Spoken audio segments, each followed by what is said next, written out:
called it the subtle revolution because I think what's being led here is a fundamental paradigm shift. I think that what's happening in Indigenous rights is the beginning of this paradigm shift, and that could be potentially long-term and transformative, that I think we should watch this because bringing forward alternative ways of doing politics with creative solutions to build in recognition, support, and respect for a wider group of people is something we all need to pay attention to.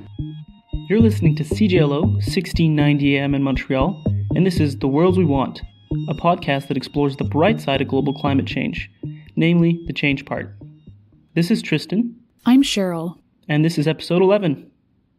This is the third and final episode on Indigenous Futures. Our last two shows took us to the community of Kitigan-Zibi, where we talked with different members of the community about cultural preservation and self-governance. Today, we take on a global perspective of Indigenous rights thanks to an interview and public lecture with this person. Well, my name is Sheryl Lightfoot, and I'm Anishinaabe. I come originally from the Lake Superior Band, which is actually on the southern shore of Lake Superior, so it's on the Michigan side. And I grew up primarily in the city of Minneapolis at a time of intense Indigenous political activity and activism and advocacy. And in many ways, I like to say that the work I'm doing now actually began when I was about 5 years old in that environment. So it's a lifelong path. And I have been an academic for only about a decade and a half because I did other community-based work before that, working in a number of, I worked for a number of what we call tribes down there and community organizations, and I've done all kinds of, I've worn many hats in that community over the years, and then went back to graduate school, got my PhD, and came to academia as a late comer. So it's my second or third career, depending on how you're counting. So I've been at UBC, this is my 10th year, and I wear a number of hats there.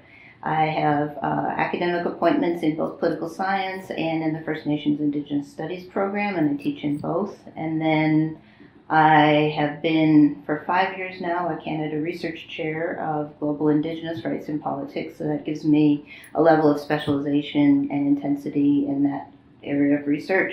And then most recently, I was just appointed as Senior Advisor to the UBC President on Indigenous Affairs, so I'm now wearing 3 hats and doing, but they all interconnect and intersect in, I think, very productive ways.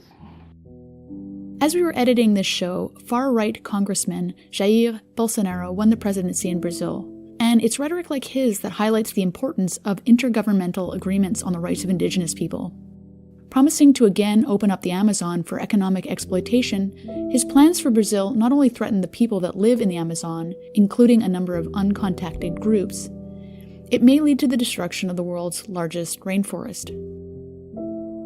Often referred to as the lungs of the planet, Brazil's Amazon is home to more uncontacted communities than anywhere else in the world, and these people are already threatened by unscrupulous development practices. For example, last year, 110 Indigenous people were murdered in Brazil, mostly for defending their own land. Encroachment on their territories also brings disease that can spread rapidly through a community.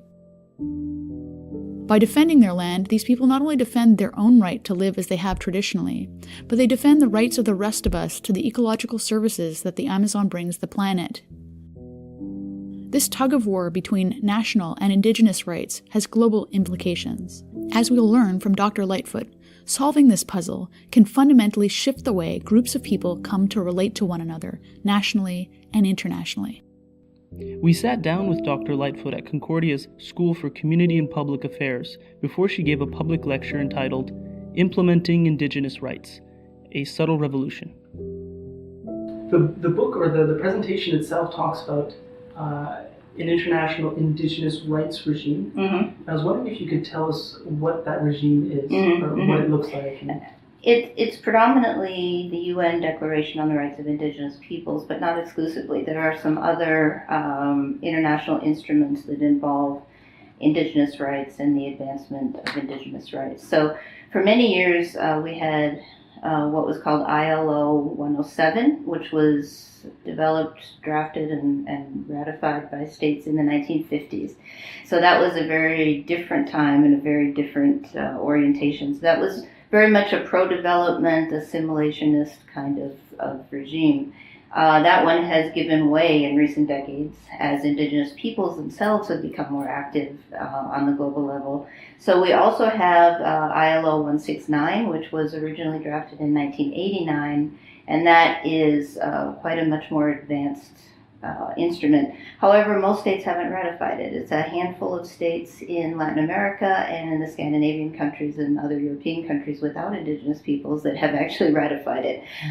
Canada, United States, Australia, New Zealand, no one has taken that on. So it exists, and it has a certain power of political and moral persuasion, but it's not a legal requirement of any of these British colonial settler states. And then we have the UN Declaration, which came onto the scene. Well, it took 20 years to develop it, and then it passed the General Assembly 10 years ago. So last year was the 10th anniversary of its passage. And for most of that time, no one paid much attention to it either. It didn't get political uptake. It didn't come into any sort of legal cases in any big way initially. But in the last few years, it's enjoyed quite a bit more prominence both in Canada and globally. And certainly globally, it has become relevant to development programs in the Global South and a number. It now has to be considered in any UN program, and so that significantly impacts the Global South region. It's been slow uptake in the the English settler colonial world, but I think the big game changer, what I call the global game changer, was when the Truth and Reconciliation Commission here in Canada integrated it into the TRC calls to action and actually called for it to be the foundation of reconciliation in Canada. And I think that not only shifted everything seismically in Canada, but also globally, because all of the other countries now are watching what Canada intends to do. So the regime is those three instruments internationally, but also a number of other minor things. So we've also had, in 2014, the World Conference on Indigenous People, and the outcome document there is also part of the regime. And I think that document advances even the UN Declaration a bit. And some of the commitments that the states made at that conference pushed the needle a little bit further. And so it's an evolving thing, and it continues to develop before our eyes.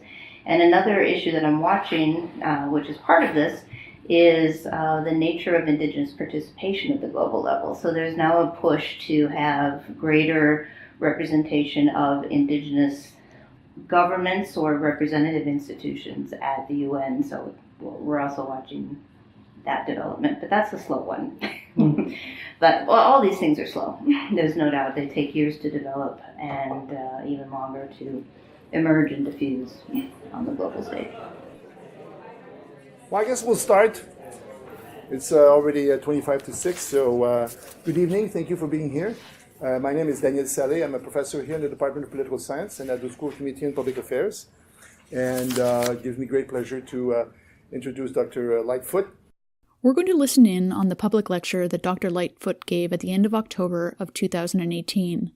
The talk, hosted by Dialogue, a collaboration with the Department of Political Science and the First Peoples Studies program, was called Implementing Indigenous Rights, A Subtle Revolution, and is based on a book of the same name.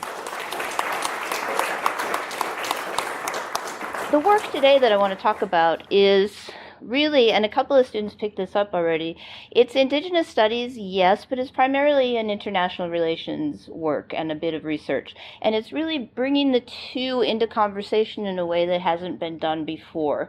And so from a theoretical level, I think that's important. And then I'm also trying to draw attention within the international relations discipline to something that I think is a fundamental transformative shift. And I call it subtle because there's been very little attention to this in the discipline. And then I also see that some of the things that have been happening over the last few decades are transformational, potentially transformational in practice of international relations. So all of these things are going on in this talk, and I'll do my best in an hour or so to draw that out for you and bring it together. So what I view going on with Indigenous rights on the global level, made possible by several decades of intense and tenacious advocacy by a group of Indigenous political actors, is potentially, and I always underline and emphasize potentially, paving quite a revolutionary path, or maybe we could think of it more as revolution by evolution, although there are fits and stops and starts along the way. But I think if we take this path seriously, what we have in front of us is an entirely new future in law and in governance and societal relations. And it's a future that ultimately requires effort from every single one of us, Indigenous and non-Indigenous alike, to think outside the existing boxes and to be creative and to be innovative in how we conduct international relations. Now, I come from the critical perspective of international relations, so in those conversations and in those literatures, we consistently critique the conservative elements of a discipline like international relations. So we bring an emancipatory lens to what I would say are fundamental assumptions of a discipline like international relations that are incredibly problematic for Indigenous peoples. So we have presumptions in the discipline about the state and about liberalism and human rights that have for many years masked a certain set of problematic power relations and have overlooked and have silenced or often completely erased Indigenous peoples from, and certainly our political orders and our ways of living and being in the world from consideration either in practice or in academic scholarship. And also how Indigenous peoples operate in international space and what the significance is of that. But I think certainly in the last number of years, there's been an opening and there's been a new energy that's pushing for inclusion of Indigenous peoples and worldviews and respect for Indigenous rights. And so I think this is ultimately a hopeful turn for humanity, but I also recognize how challenging it is to do this and how fundamental this path will be. But I do tend to hold to optimism and see that if we take this seriously, again, it not only creates a new path for Indigenous peoples, but all of us will be transformed by it over time. Okay, this is the book cover of the book that I published. It is 2 years ago now, Daniel. Thank you for reminding me how fast time goes, but it is now 2 years. In this book, I argue that while Indigenous people and Indigenous political actors are typically dismissed in the discipline as marginal non-state actors in international politics and often in practice, and Indigenous rights for most of the past decade have been cast off as aspirational, non-binding, largely put in the insignificant category. I argue, and remember I wrote this prior to the TRC and prior to the new government, and at the time I argued quite the contrary.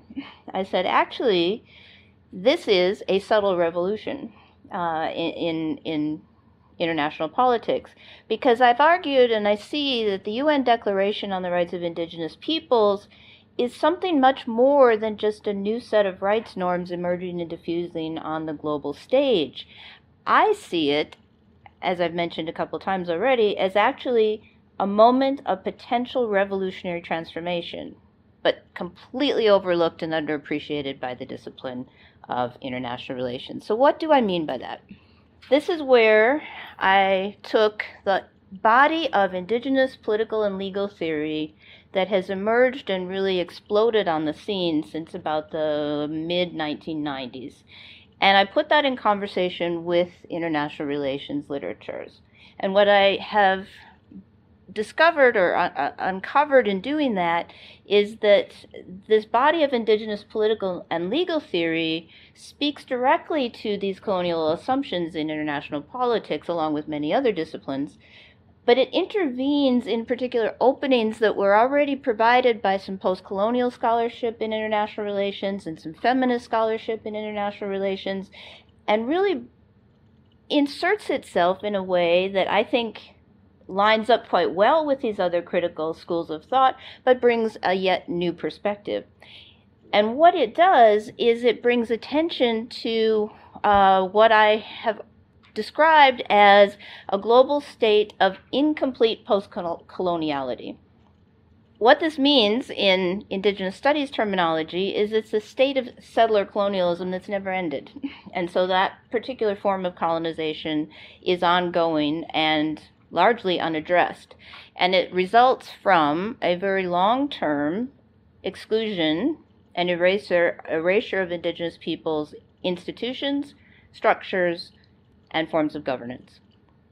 And so Indigenous political and legal theory have called for this post-colonial completion project for Indigenous peoples. The challenge is just including Indigenous peoples into existing structures is not sufficient because the structures themselves are problematic. So ultimately, the inclusion enforces us to rethink some major structures that we deal with that are not so small. The state, what we mean by decolonization, the force of liberalism, how we do global politics or what forms of diplomacy are in play, and then the biggie, Westphalian sovereignty.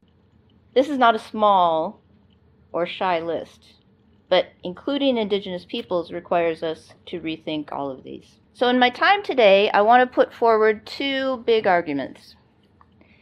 The first is that the UN Declaration on the Rights of Indigenous Peoples, I argue that this document was actually an incredibly significant global achievement because it represents this overlooked and underappreciated transformational moment in global politics. Again, some of the changes that it brings are very small, but some are much larger and, again, subtly revolutionary. The 46 articles in this document did not actually add new rights to the human rights regime. It specified some existing rights for Indigenous contexts. But then, again, in the course of recognizing and accommodating Indigenous rights, it inherently challenges the fundamentals of the system that we all live with. The second argument that I bring forward is that the actual potential of this revolution lies in implementation. Otherwise, it's simply words on paper. So how we make this actionable. And I think I like to say the potential of this document lies in its potential. And the real potential of it lies in implementation, which again involves significant change domestically and globally. And it can't, as with some other rights regimes, just be compartmentalized and activated on. It requires deeper systemic change. So what are the changes? Why do I think that this small and insignificant document, as it's been described by so many, is actually so transformational? So I've identified 4 sets of global change. The first is that this was the first document in the whole history of the human rights regimes, going back to the end of the Second World War, where a broad set of collective rights was accepted within the human rights consensus. Now, from its earliest beginnings, way back in the 1970s, this global indigenous rights movement that I've tracked and followed pretty much my whole life has asserted that there is no possible way that an indigenous or an individual rights framing can accommodate indigenous rights. That the liberal idea of individual rights is completely insufficient for Indigenous peoples, because Indigenous peoples also need protections as groups, as collectives. And since many of the violences that have occurred over time and continue to occur for Indigenous peoples are violences in the area of cultural rights, collective land rights, and political self-determination, that there is no way to accommodate those within an individual rights framing of human rights. And so from the beginning, they have argued that there must be an expansion into collective rights. But they met some formidable opponents along the way, called the United Kingdom and the United States, who have, along with their allies, Australia, New Zealand, and Japan on this point, all expressed misgivings, concerns, and demonstrated resistance to any collective rights document that comes forward onto the human rights stage. And the United States in particular has always voted no for any set of collective rights, along with the UK. And Indigenous rights activists that I've spoken to in the course of this project have told me stories about the Cold War era and told me stories about how the United States either overtly or sometimes covertly behind the scenes blocked and resisted every single collective rights instrument that came forward on the international stage. Out of fear, of course, that was the Cold War, that this was part of the communist and socialist agenda, so they were going to fight it as if it was a war. So when the UN Declaration came up through the 70s and the 80s, remember these are the Reagan years of the Cold War, and that discourse was back into play, this was a statement of collective rights, and so the United States and the UK were opposed to it at every step of the way at those times and made their resistance quite clear.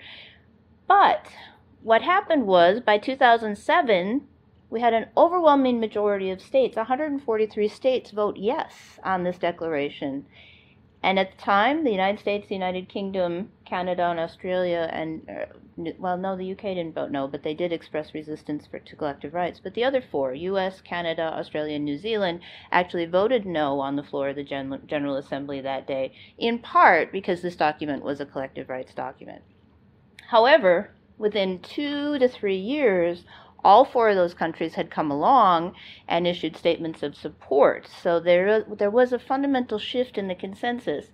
And then in 2010, when the United States issued its declaration of support for the declaration, there was a specific line item in their paperwork that said that they would now support the collective rights in this document. So this is actually a fundamental post-Cold War shift in global politics that, to my mind, no one in political science has identified or discussed, which I find curious. So after collective rights, we have change number 2. And this gets at some of the legal exclusions that have gone on for many years pertaining to Indigenous peoples. And the UN Declaration, at least at the time it was passed, morally and politically corrected those exclusions. However, how much in actual law is an ongoing project. So again, if we go back to the earliest beginnings of the global indigenous rights movement from the late 60s and into the 70s, they have sought from that beginning time, all along the way, consistently, to correct 2 highly discriminatory legal doctrines. And these are legal doctrines that have formed really the framework or the grounding for settler states around the world. One is the Doctrine of Discovery, and 2 is the saltwater thesis. And I saw a lot of heads nodding on Doctrine of Discovery, so this is a familiar concept to you, I think. This is emanating from the 15th century papal bulls, back when the exploring ships first left Europe, and they wanted to know if the lands and peoples that they were coming across could be claimed. And so they went to the Vatican and asked about this, and the papal bulls were issued shortly thereafter in a way that justified European discovery, claim, and exertions of sovereignty over all non-European lands and peoples. Now, the saltwater thesis, for those of you who aren't as familiar with that one, that comes out of the United Nations decolonization project, which began in 1960.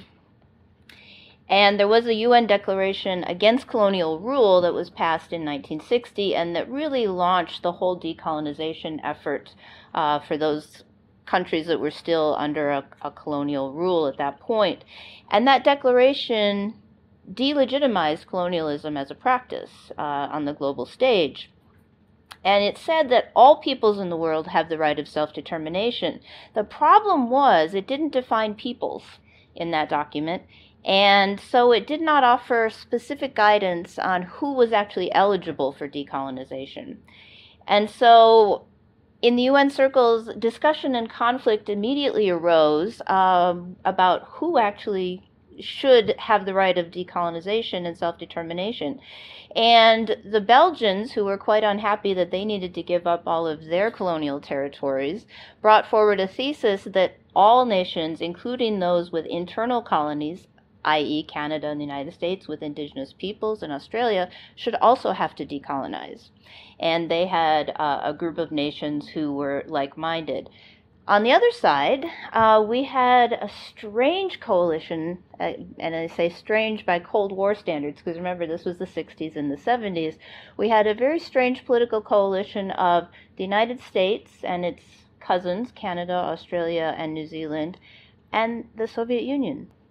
They didn't agree on much in those days, but they agreed on this point, which was that none of them thought that self-determination and decolonization should apply to anyone except those living over saltwater, not contiguous territories.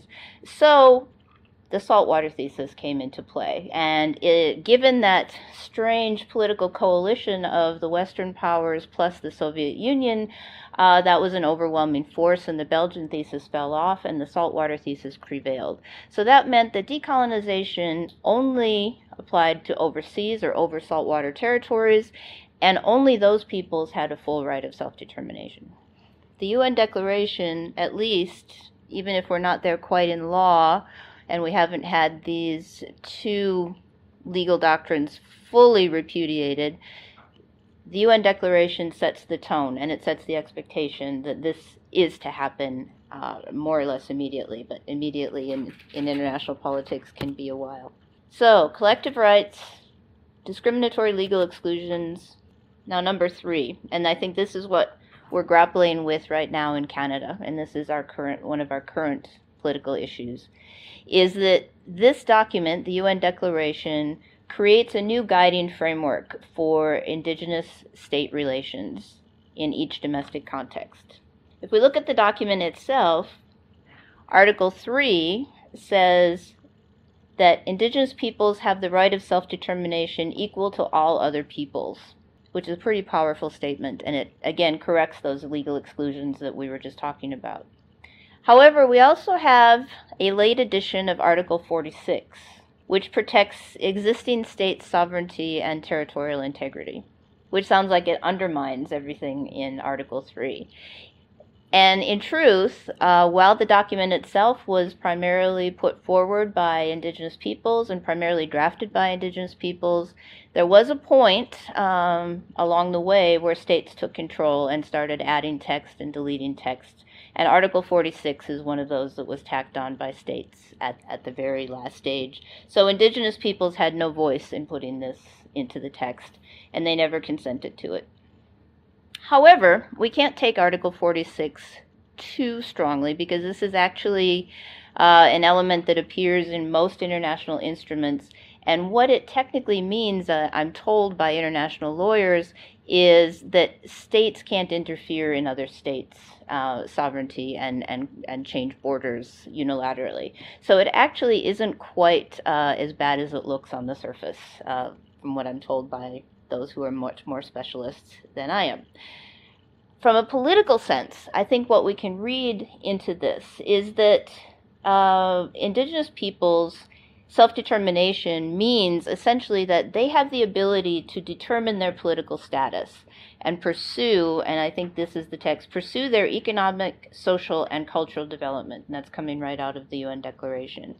And so what that means is that multiple possibilities need to come into existence, whether that is a self-government arrangement or some sort of autonomous region or any kind of various political arrangements that we haven't even imagined yet can come into the table.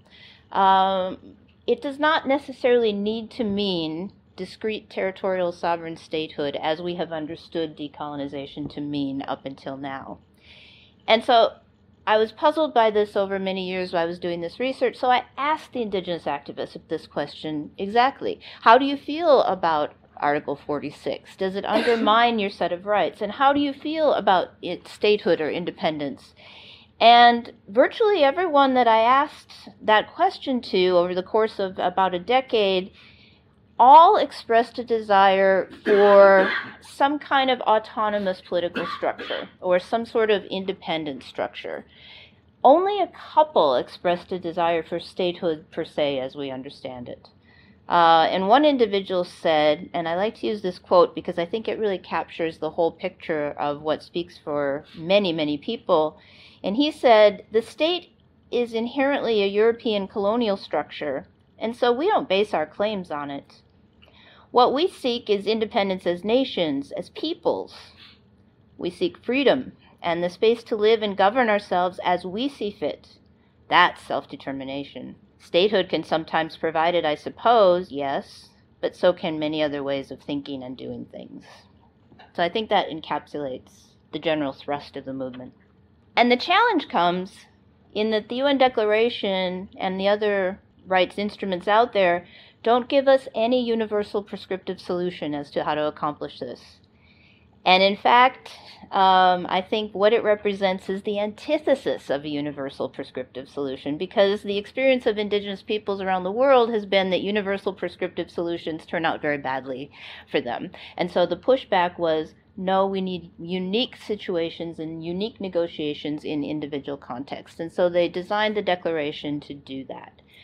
Well, that leaves us with the responsibility of negotiating and designing and thinking creatively, and I think that's a collective one. So we have now the charge before us of imagining what shared sovereignties could look like, because different communities in different contexts and different states are going to come up with different answers and different solutions to these problems. So in a wider human rights sense, what this means, if we play it all out, is that what we've understood to be self-determination as a decolonized, independent territorial state is changing, and is changing right before our very eyes.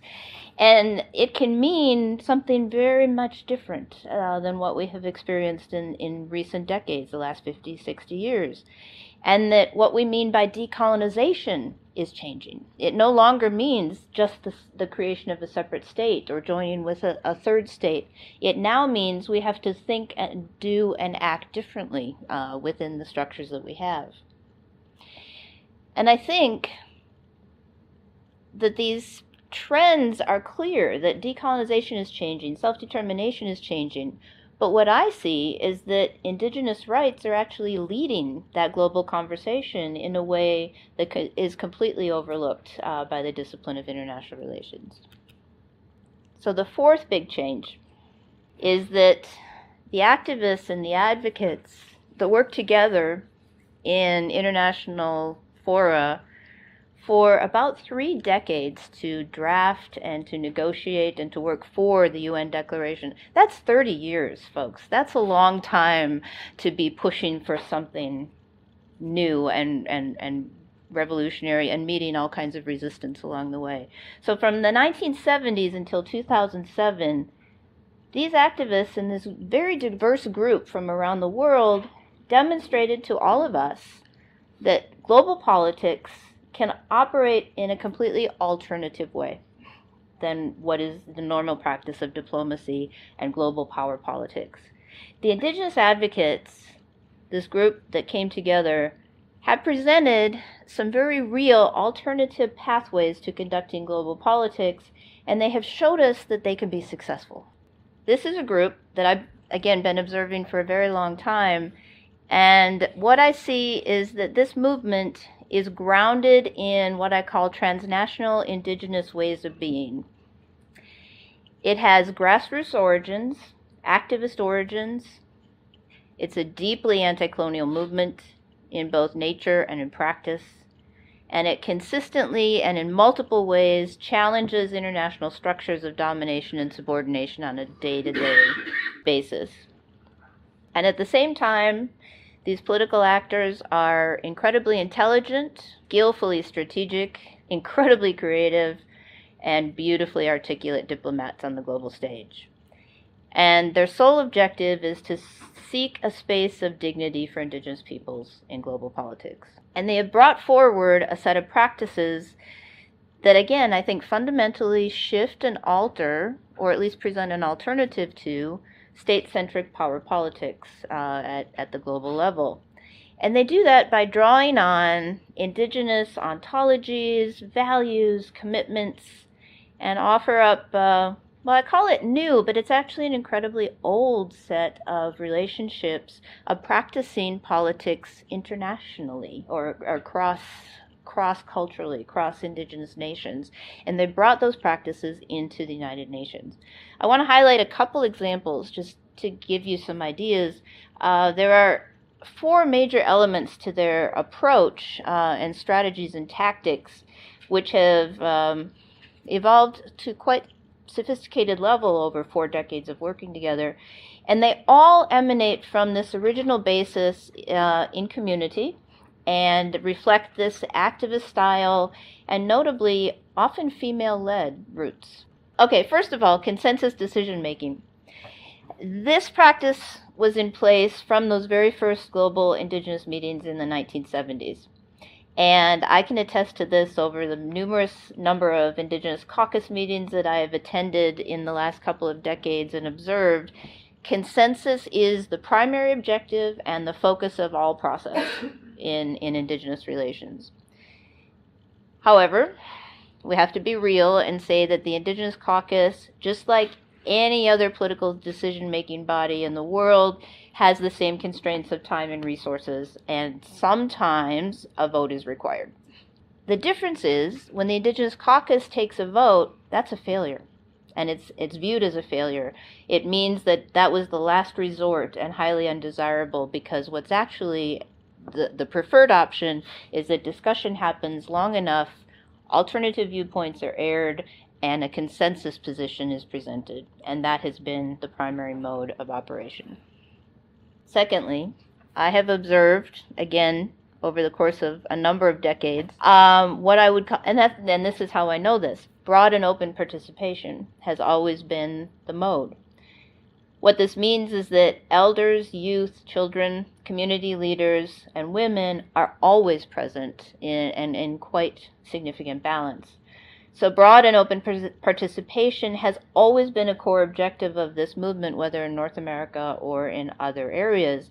And strong attention has always been played in addition to balancing the geography and the geographic difference. And that can mean at some points rotating chairship of the caucus, or always having, and this is what I've observed a lot, an English-speaking chair and a Spanish-speaking co-chair at the same time, so that there's balanced inclusion. And achieving that mix has been always deliberate and focused and been a source of a lot of attention. There's always been efforts to include in discussions community-based people, grassroots people. So whether that's traditional leadership, elected leadership, and political organizations of many colors have been at the table and part of these discussions. Elders and youth are always present. So at the United Nations, you will see both. In any Indigenous organization that comes, will have those participants. And then again, women's leadership has often been central, but not necessarily by design, because a lot of the Indigenous organizations are led by and run by women, and then they are the ones that bring forward the organization. So balanced representation just happens as a form of doing business. Third one has been one of the key victories of this movement at the United Nations. And this was another struggle that began in the very early days from the 70s. At the very first Geneva conference in 1977, the Indigenous activists that were there demanded that culture and spirituality be a part of the proceedings. And I have spoken to a number of the participants from that 77 meeting, the first meeting in Geneva, who are still with us, and they told me a lot of the stories about how important that was to them, that cultural and spiritual grounding be in place at every meeting, as that was a primary form of building solidarity and community for the movement. So at both those first conferences at Geneva in 77 and 81, the Indigenous participants that were there absolutely insisted that the meetings would be opened and closed with an Indigenous prayer or spiritual or cultural expression. And this is in direct opposition to all UN rules, and yet they insisted.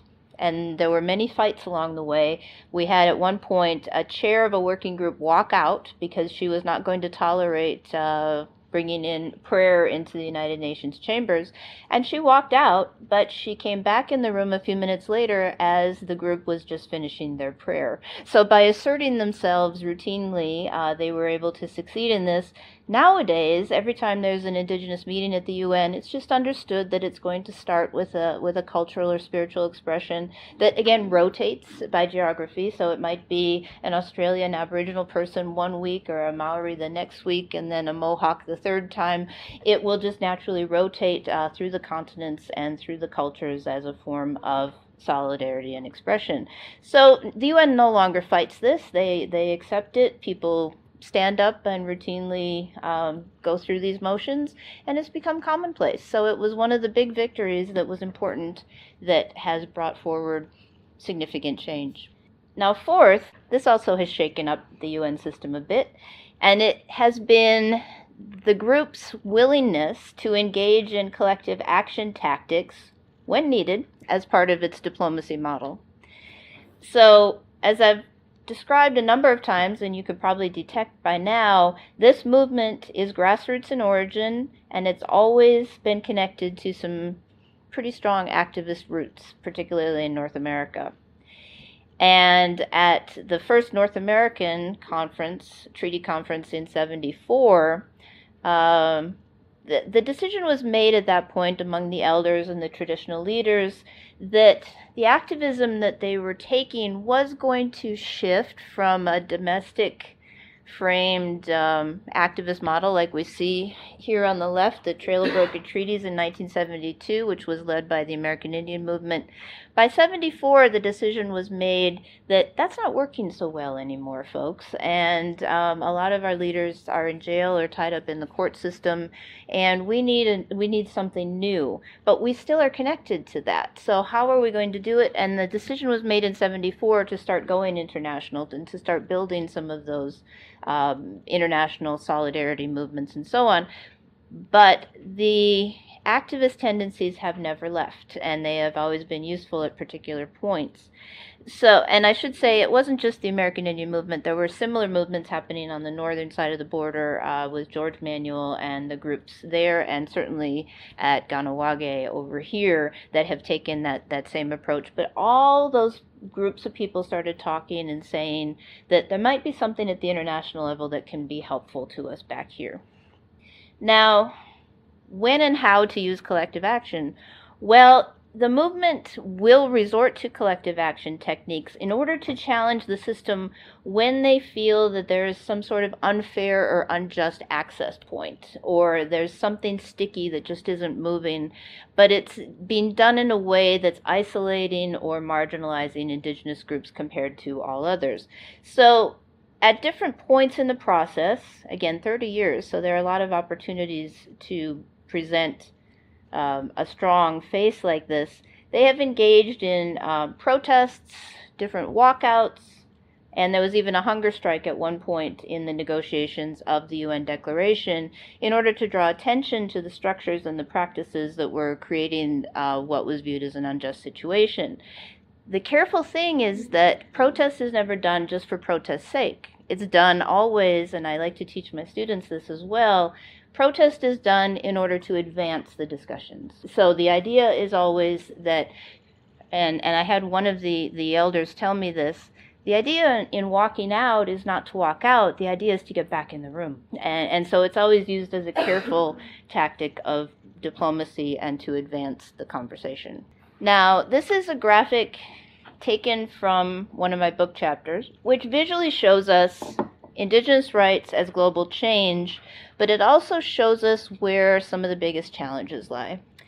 And again, prior to the UN Declaration's passage in 2007, the international human rights regime primarily excluded two elements that are critical for Indigenous peoples. And as we talked about a little bit earlier, one of those is the collective right to maintain things like culture, language, religion, identity, educational systems, and so on in the face of state-assimilated pressures. And this particular category of rights that I call soft rights, and that's in the box with the rounded corners, is this particular set of considerations. But then secondly, Indigenous peoples' self-determination and their collective right to maintain lands were also specifically excluded by decolonization. And these are the hard rights that states most fiercely resist, in particular settler colonial states. And in the decolonization movement, again, it was presumed that independent statehood and in the indigenous rights movement then aimed to secure these things in a shift away from independent statehood. And I delineate the rights in this chart between hard and soft rights in order to bring out also state responses to them. So when I say hard and soft, I mean to address the acceptance or the recalcitrance of states to move along these lines. And I put the graphic of hard rights in an explosion for a reason, because those were the areas that were most explosive for states along the way and continue to be, because these are the things that expose the hard core of the international system, and what I mean there is state territorial sovereignty.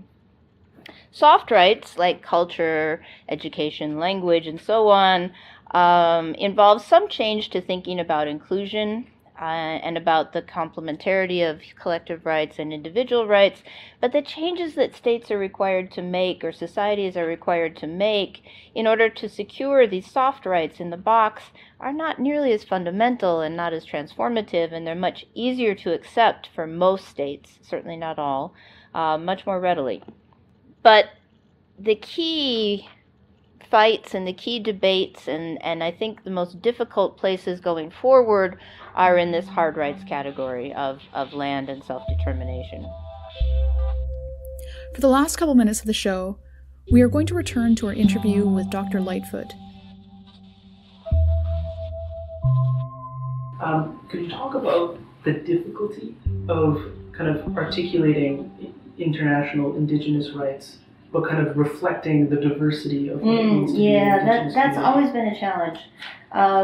And I've watched this with a particular lens too, because when I started looking at it as an academic, the question of how can all of these groups from different corners of the world actually have such agreement that's not expected in any sort of social movement theory or political theory that I know of. So my question has always been, why does it work? What are the connections? And I think there are a couple things.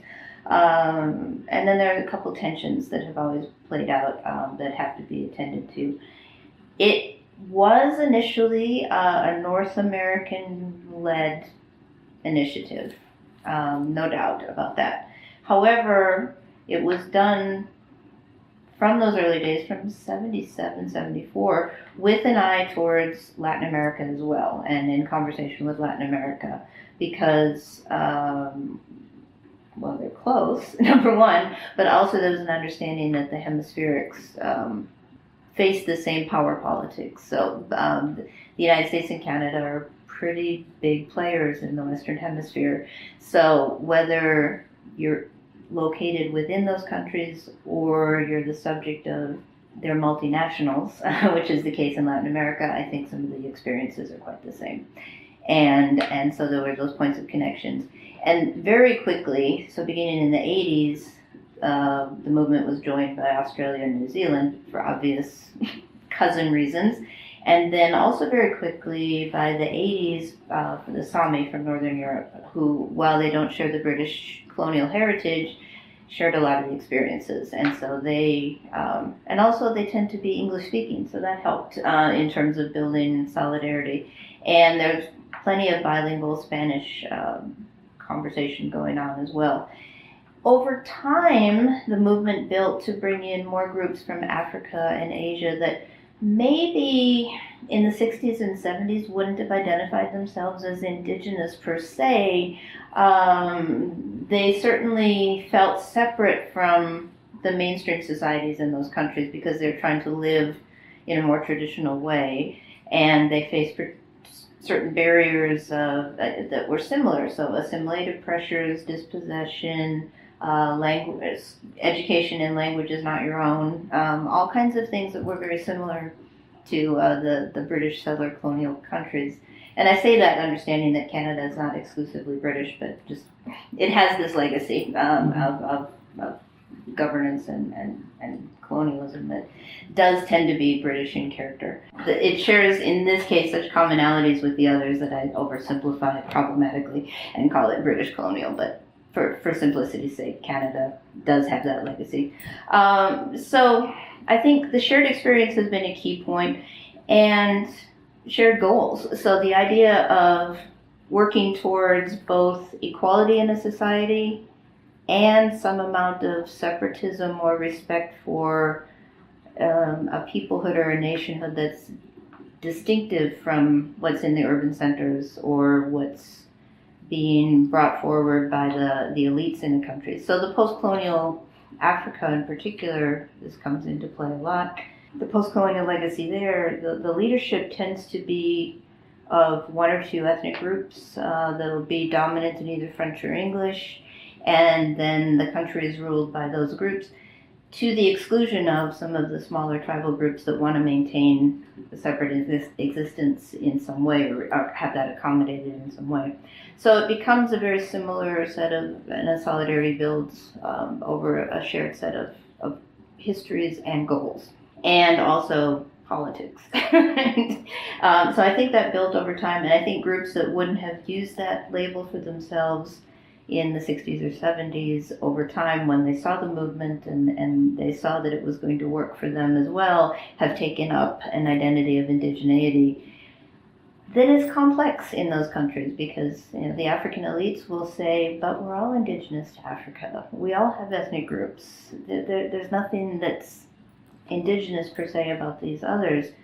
And so it gets to be a struggle to explain it to the power elites in those countries about what's going on. Asia tends to run similarly to Africa, but of course they have very colonial experiences as well. So we have some countries like India that were British colonized, so they certainly understand the system. Other countries like Thailand never technically colonized, but still share some of those post-colonial style governance structures in the same way. So you have groups in Thailand that are identifying as indigenous now for the same reasons that we see in Africa. So there are tensions. And then the question has always been, and the struggle has always been, for these North American groups that are leading and carry the burdens of leadership. And I started calling it early on, how to lead without dominating. And I think that's been one of the key strengths of those players, is to always balance and always be cognizant of bringing certain privileges and resources to the table, but putting them to collective use. And it's been a delicate balance, but I think it's one they're very good at. And I think that's instructive for the rest of the world to look at and say, how can you actually bring that massive set of, whether it's NGO resources, funding streams, you can hire lawyers, you have the ability to do all these things. How do you then practice leadership in a way that gives it back rather than collects it for one's own personal use? And I think they've been brilliantly adept at this over a very long period of time. There have always been points of tension, but when it comes, and when it's brought to people's attention, then they make adjustments. And so what I've noticed is just this attentiveness to collective goals, collective aspirations, and pooling of resources to do it. So like the bigger groups come to the UN, well, they have 3 lawyers that they'll bring with them to the UN, but they put them to use for everyone, not just for that organization. And it's really kind of a touching and beautiful thing, but I think it shows us all what is possible. It's ignoring it. And that's why I say it's subtle. And I think it's subtle both in practice and in theory. And I think that this indigenous movement has something to offer the entire world. So that's it for today. I hope that Dr. Lightfoot gave you a few things to think about.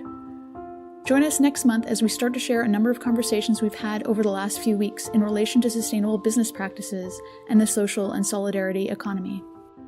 So let us know what you think. You can reach out to us on various social media platforms, including Facebook, Twitter, and Medium. Please share your thoughts with us. We are looking for some projects and topics to cover this season, so please share your ideas and connections with us. Part of our goal this season is to include more international voices, and that could be you. get in touch with us.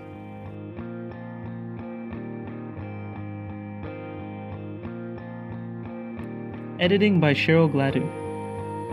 Thanks to guest host Lydia for joining us this month. Music featured in this episode is Are You Well? And Lay It On Me by Best Fern, and Plans Fall Through by Alexia Avina.